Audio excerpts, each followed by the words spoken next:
Good day, I am Fabi Bangkong, and for this video, I will be the one who will report first, and to be continued with my group mates, Sherwin Acero, and to be followed with Kim Miliedo. So the title of our report is Testing the User Interface. Let me start. In the first slide, properly testing a user interface. Writing and running tests are important parts of the Android app development cycle. Well-written tests can help you catch bugs early in your development cycle, where they are easier to fix and helps give you confidence in your code. User interface testing focuses on testing aspects of the user interface and interactions with the users. Recognizing and acting on user input is a high priority in user interface testing and validation. You need to make sure that your app not only recognizes the type of input but also act accordingly. So, as developer, you should get into the habit of testing user interactions to ensure that users don't encounter unexpected result or have a poor experience when interacting with your app. User interface testing can help you recognize the input controls where unexpected input should be handled gracefully, gracefully or should trigger input validation. So let's continue to the second slide.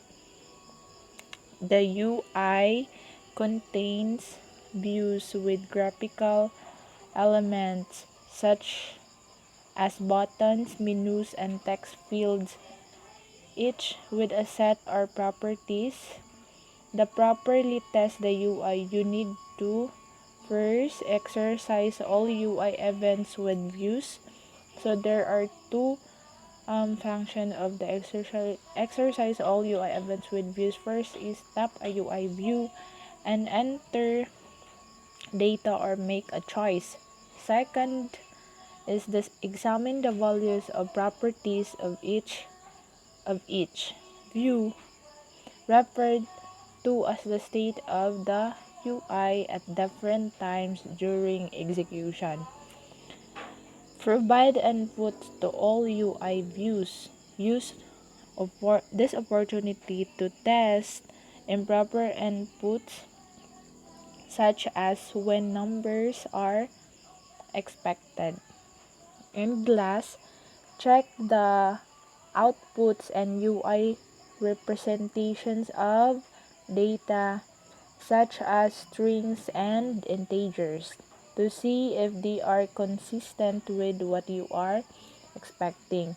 So, in addition to functionality, UI testing evaluates design elements such as layout, colors, font size, labels, um, text boxes, text formatting, captions, buttons, icons, content, links, and list.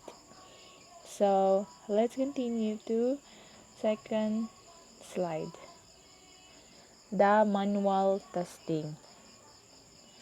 So as the developer of an app, you probably test each UI component manually as you add um, the component to the app's UI. As development continues, One approach to UI testing is to simply have a human tester perform a set of user operation on that target app and verify that it is behaving correctly. So to summarize, the problems inherent with manual testing fall into two categories. First is the domain size. A UI has a great deal of operation that need testing. Even a relatively small app can have hundreds of possible UI operations. Yes, over a development cycle, a UI change significantly, even though the underlying app doesn't change.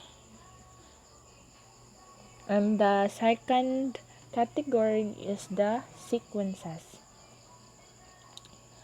So for this functionality of sequences, the app may only be accomplished with a sequence of UI events. It is, for example, to add an image to a message about to be sent.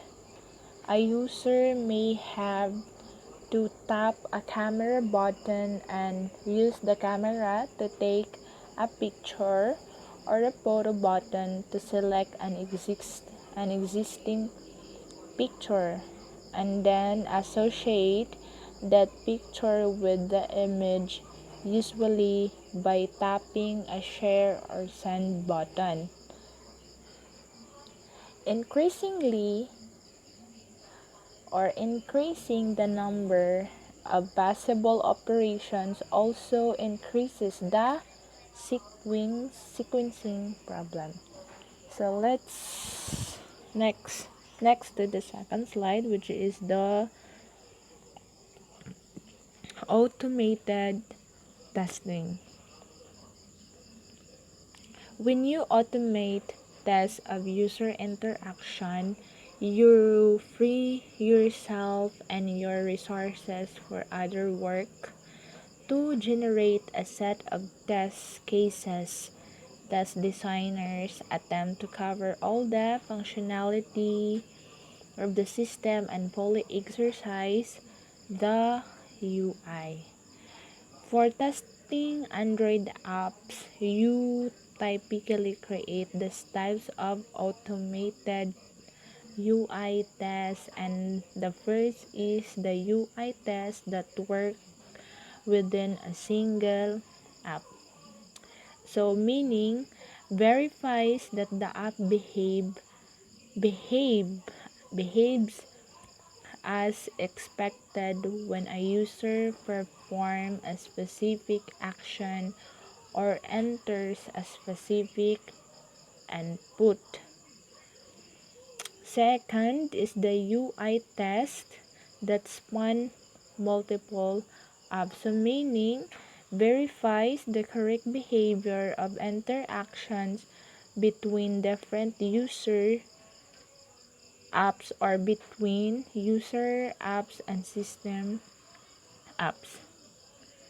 Let's continue with the next slide, which is the using Espresso for tests that span a single app.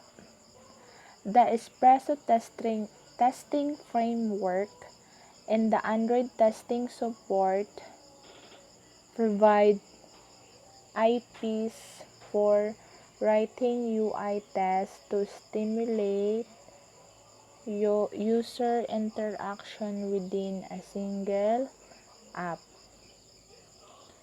You can use Espresso to create UI tests to automatically verify the following. The first is the app returns the correct UI output in response to a sequence of user actions on a device. The second, The app's navigation and input controls bring up the correct activities, views, and field. The third, the app responds correctly with mock-up dependencies, such as data from an outside server, or can work with stub-out backend methods to stimulate real interactions with backend components, which can programmed to reply with a set of defined responses. So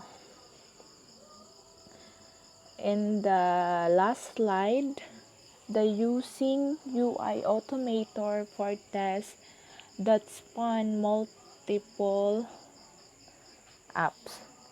The UI automator testing framework in the Android testing support library can help you verify the correct behavior of interactions between different user apps or between user apps and system apps.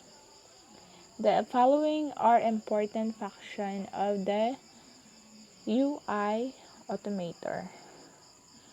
First is light espresso. I don't know what that's espresso mean, but I will know it later. UI automator that access by system interaction information so that you can monitor all the interaction the Android system has with the app. Your test can send an intent or launch an activity by getting a context object through get context. So get context is a code. Is a kind of code or an example of a code. You can stimulate user interactions on a collection of items such as songs in a music album or a list of emails in an inbox.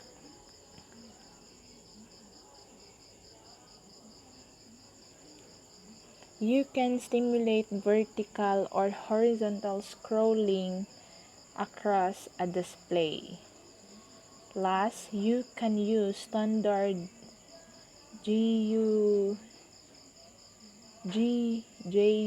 assert methods to test that UI components in the app return the expected result. So this report is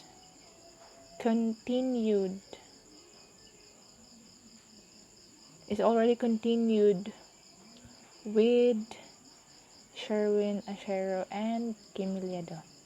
That's all for my part. Thank you for listening. Bye.